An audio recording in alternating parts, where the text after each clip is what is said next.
हे खूप दुःखदायक माझ्यासाठी आहे.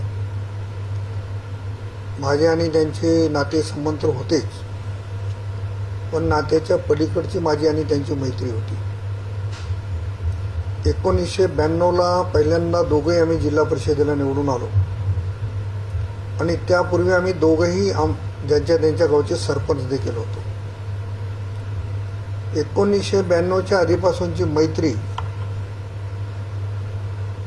आजपर्यंत आमची चालत आली. मी कालच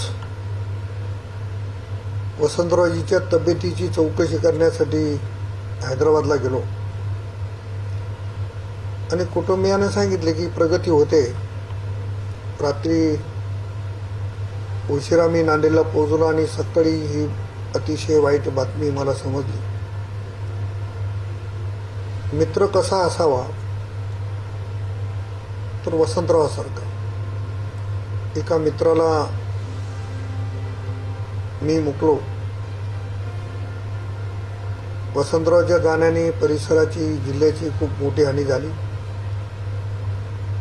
चव्हाण कुटुंबियावर जे दुःखाचा डोंगर कोसळला त्यातून सावरण्याची शक्ती परमेश्वराने द्यावी अशी परमेश्वराकडे प्रार्थना करतो.